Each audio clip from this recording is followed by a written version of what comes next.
Alright guys, I cannot believe that we are doing this adventure. Let's do this guys. ሰላም ተከታዮቼ ይዤላችሁ የቀረብኩት ዓለም ላይ ካሉ በጣም አስደናቂና አደገኛ ከሚባሉ ጉዞዎች አንዱን ነው። የምንገኘው በትግራይ ኢትዮጵያ ሲሆን ቀጥታና አደገኛ የሆነውን ተራራ ወጠን በገደል ላይ የታነጸው ታሪካዊ ቤተክርስቲያን እንጓዛለን። ጉዞ እንደጀመርን የመጀመሪያዎቹ 11 ደቂቃዎች በድንጋይ ላይ የተሰሩ ደረጃዎችን በመውጣት ነው ያሳለፍነው። ነገር ግን ይሄ ገና ጅምሩ ነው። ከ20 ደቂቃ በኋላ ደረጃዎቹ ያበቃሉ። እውነተኛና አደገኛ የተራራ መውጣት እዚህ ጋር ይጀምራል። ከዚህ ቦታ በኋላ ጫማ ማድረግ አይቻልም። ድንጋዩን በደንብ ለመጨበጥና ለመንሸራተት በባዶ እግር መውጣት ግዴታ ነው። ቁልቁለቱ እስከ 80 እና 90 ዲግሪ የሚደርስ ቀጥተኛ ገደል ነው። አካባቢ ነዋሪዎች ጋር እየሄድን እያለን ዛፍ ስሮችና ድንጋዮች ላይ እየተንጠላጠልን ወደ ላይ ወጣን። ከሁሉም በላይ ልብ የሚሰቅለው ክፍል ደግሞ ይሄ ነው። ስፋቱ መስመር የሚያህል የ1 ሜትር ገደማና ቁልቁለቱ እስከ 350 ሜትር ገደል ባለው ጠባብ መንገድ ላይ ወደ ግድግዳው ተደግፎ ማለፍ ነው። እዚህ ቦታ ላይ ጥንቃቄ ማድረግ ህይወትን ያድናል። በመጨረሻም ከ1 ሰዓት ባነሰ ጊዜ ውስጥ በትክክል በ51 ደቂቃ ወደ ቦታው ደርሰናል። በአካባቢ ነዋሪዎች፣ ካህናትና ረዳቶች ድጋፍ ይህንን አስደናቂ ጉዞ በሰላም አጠናቀናል። The gentlemen are leading the way for me. The fact that I have 5 more people with me, including me, 6 people. First and foremost, welcome safely upcoming. This is the church belongs to Abune Yimatabo. ይህ ቤተክርስቲያን በ6ኛ ክፍለ ዘመን በድንጋይ ተከፋፍሎ የተሰራ እና እዚያን ዘመን የተሳሉ ስዕሎች የሚገኙበት ገዳም ነው።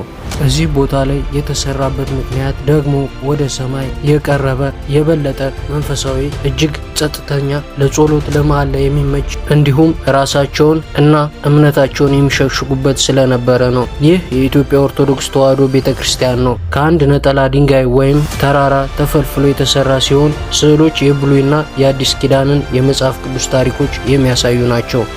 ቱሪስቱ ካህኑን እንዲህ ሲል ጠየቀው፣ ስዕሎቹ ጥንታዊና የመጀመሪያ እንደሆኑ ሰምቻለሁ። ዋናዎቹ ስዕሎች ናቸው። እስካሁን እስከ አለንበት ዘመን ድረስ አልታደሱም። 12ቱ ሐዋርያት በመጀመሪያ ጉልላት ላይ ማየት እንችላለን። አየሩ እርጥበት የሌለው መሆኑ ዝናብ፣ ንፋስና ፀሐይ ስለማያገኘው በጥሩ ሁኔታ ተጠብቆ ይገኛል። 1500 ዓመታት በላይ ተጠብቆ ቆይቷል። እኛ የኦርቶዶክስ ተዋሕዶ ቤተክርስቲያን ምዕመናን ወደ ምስራቅ አቅጣጫ ዞረን እንጸልያለን። ምስራቅ የገነት ምሳሌ ናት። ምክንያቱም ፀሐይና የተፈጥሮ ብርሃን ከእግዚአብሔር ዘንድ የሚወጣው ከዚያ ነውና።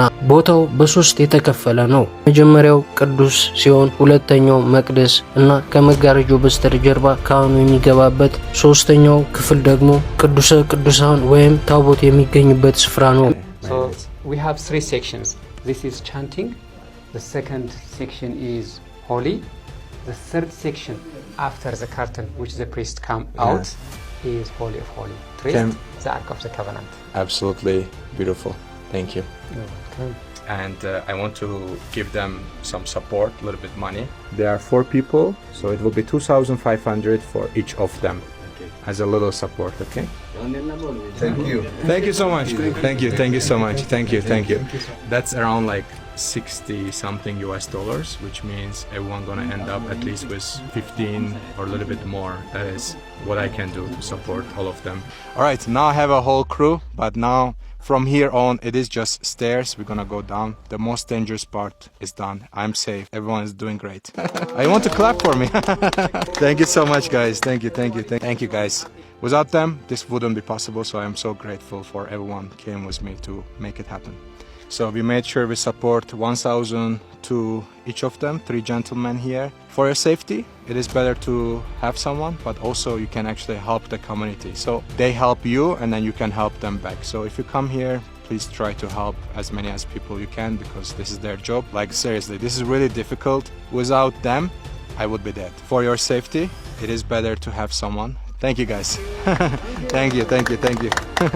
ይህን ቪዲዮ ከወደዳችሁት ላይክ ማድረጋችሁን አትርሱ። እንደዚህ አይነት አስደሳች የጉዞ ቪዲዮዎች እንዲደርሳችሁ ሰብስክራይብ ያድርጉ።